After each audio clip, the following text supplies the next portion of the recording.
anywhere, anytime 컨텐츠로 볼 수 있는 서비스를 다 OTT라고 얘기해요. 정말 OTT 전성시대네요. 우리나라의 로컬 컨텐츠 작년에 5,500억 원. 말이 안 되는 거죠. 안녕하세요. 오늘은 눈과 귀가 즐거운 트렌드를 큐레이팅 해드리겠습니다. 저는 이분을 보면 즐거워지는데요. 다니엘, I miss you so much! 컴백했어요. 아니, 이거 얼마만이에요? 진짜 오랜만이에요. 어디 갔다 왔어요? 자리를 비운 사이에 정말 많은 분들이 다녀왔더라고요. 한 분 갔다 왔어. 럭키. 럭키가 아니 그렇게 욕심을 뿌렸다면서요? 맞아요. 저한테 쉬는 시간마다 이거 내가 하면 안 되냐고. 다니엘은 바쁘다고. 와, 믿는 토끼의 엄청 발전이네요, 진짜. 좋아요, 댓글, 구독, 알림 설정을 초대꾸알. 저는요, 요즘에 푹 빠져있는 드라마가 있어요. 네네. TVN의 작은 아씨들. 너무 재밌잖아요. 네네네. 예전에는 우리가 본방사수를 꼭 했어야 되잖아요. 맞아요. 근데 끝나면 바로 요즘에는 티빙에 올라오기 때문에 보기가 너무 편안하더라고요. 맞아요. 디빙 같은 경우에는 솔직히 여기는 진짜 딱 구독료만 내면 맞아요. 언제든지 편하게 볼 수 있으니까. 그래서 요즘에 OTT가 이렇게 화랑장세가 아닌가 싶은데요. 네, 그럼 최근 핫하게 떠오르고 있는 OTT 산업에 대해서 알아볼까요? 송민정 교수님을 모시겠습니다. 어서 오세요. 안녕하세요. 안녕하세요. 반갑습니다. 예, 자기소개 부탁드리겠습니다. 네, 저는 한세대학교의 미디어 영상광고학과의 송민정 교수이고요. 제 손을 거쳐간 게 위성방송, 인터넷방송, 그다음에 이제 IPTV, OTT까지 왔어요. 네. 저희가 OTT가 오늘 주제인데요. 네. 뭐의 약자인가요? 인터넷에 커넥트만 되어 있는 어떤 디바이스, anywhere, anytime 컨텐츠로 볼 수 있는 서비스를 다 OTT라고 얘기해요. 근데 참 용어가 이상하죠. 왜 오버 더 탑이냐. 사실 그거의 어원을 거슬러 올라가 보면 우리나라는 유료 방송 굉장히 싸잖아요. 네. 그런데 미국은 10배가 비싸요. 진짜요? 상당히 그러니까 베이직만 보는 게 10배가 비싸요. 중소기업들이 그 박스를 월마트 같은 데서 팔아요. 그럼 그것만 사면 뭐 월 5만 원, 월 10,000원 이렇게 해가지고 볼 수 있는 프로그램이었어요, 처음에는. 그러다 보니까 오버 더 탑이라고. 예, 그래서 오버 더 탑이 됐다. 근데 저는 그 넷플릭스를 사실 하우스 오브 카드 때문에 처음에 가입을 했고요. 그 다음에 까먹고 있었어요. 킹덤. 킹덤을 기점으로 넷플릭스에 푹 빠지게 됩니다. 근데 제가 볼 때도 한국을 알리는데 OTT 시장이 엄청 큰 영향을 끼친 것 같아요. 그리고 뭐 오징어 게임은 정말 뭐 말할 것도 없고. 이정재 씨 나무주연상 받는 거 봐요. 육관왕을 한 거죠. 그러니까 OTT가 열리면 우리가 해외 문화에 잠식당할 거라고 예측한 사람이 많은데 웬걸 우리가 오히려 맞아요. 다 싹쓸이를 하고 있는 거예요. 근데 어쨌거나 넷플릭스 사실 제일 좀 인기 있고 제일 유명한 플랫폼이지만 다른 플랫폼도 굉장히 많잖아요. 뭐 왓챠 있고 뭐 웨이브, 그다음에 뭐 티빙 당연히 있고. 애플 TV 나오고. 그렇죠. 애플 TV. 정말 OTT 전성시대네요. 근데 OTT가 사실 코로나 때 트리거가 돼서 그게 정말 각광을 받게 됐는데 그렇다고 해도 이렇게까지 대세로 떠오르게 된 핵심적인 배경이 뭘까요? 미디어 산업에서 배경을 봐야 될 텐데 일단은 우리가 요즘 이제 유튜버에서도 프로슈머 얘기 많이 하잖아요. 그래서 원래 미디어는 사실 이렇게 흐르고 있거든요. 수직적으로 제작을 하고 나면 그걸 누구한테 갖다 줘갖고 또 그걸 편성을 하고 그래서 또 유통을 하고 그래서 소비자한테 가잖아요. 그래서 사실 우리가 버틀넥이라고 하는데 목줄을 잡고 있는 사업자들이 있었어요. 그게 이제 과거에는 지상파고 TBS. 그렇지. 또 SBS, MBC 말할 것도 없고 JTBC도 그렇고 또 TVN의 뭐 TVN도 그렇고 이게 다이렉트 투 컨슈머 꼭 버틀넥을 거치지 않고 인터넷만 있으면 다이렉트 투 컨슈머가 될 수 있는 게 바로 OTT거든요. 그리고 얼마나 편해요.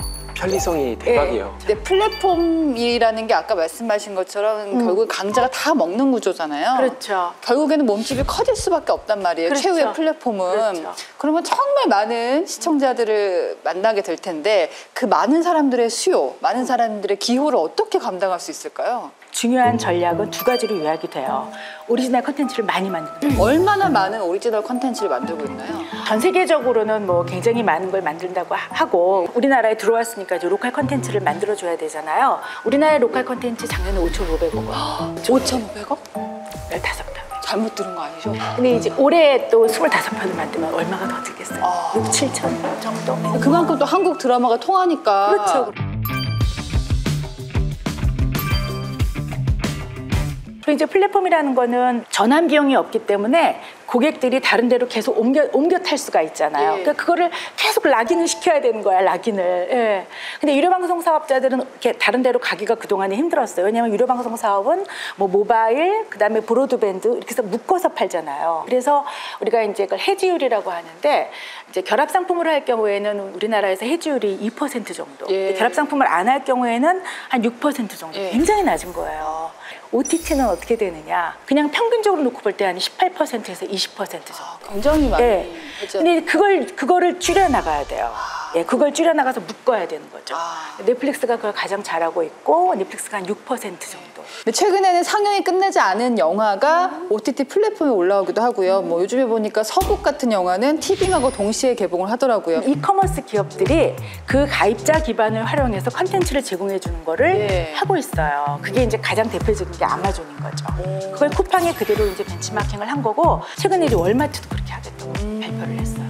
얘기 들어보니까 뭐 올해 그 1분기 때 뭐 11년 만에 가입자가 좀 감소했다고 하는데 조금 흔들리는 것 같은데 그 이유가 뭘까요? 그러니까 이제 플랫폼이 처음에 등장할 때 한두 개 사업자가 등장을 하면서 쫙 성장을 하다가 춘추전국 시대가 와요. 네네. 넷플릭스가 그 춘추전국 시대를 맞은 거죠. 근데 저는 진짜 요즘 조금 한국 그 OTT 기업들이 좀 기대되는 것 같아요. 그 한국 OTT 기업들이 좀 넷플릭스를 딱 치고 올라갈 수 있을 것 같은데. 요새 한류 기세가 좋잖아요. 맞아요. 네. 웨이브가 이제 선두를 달리고 있었는데 웨이브는 이제 지난해 480만 정도 있다가 6% 정도 줄었어요. 네, 근데 또 티빙은 30%가 증가를 했어요. 네. 와. 그게 주요했던 이유가 뭐냐면 실권 도시 여자들가 네네네. 저도 이제 직장 생활 한 23년 했습니다. 직장 생활 하다 보면은 이제 그 여자들끼리 그거 이렇게 하는 거 있거든요, 느낌. 그거를 방송에서 못 보여주는 거를 이제 여기서 다 보여줘요. 요즘에는 어떤 컨텐츠가 선방하고 있어요?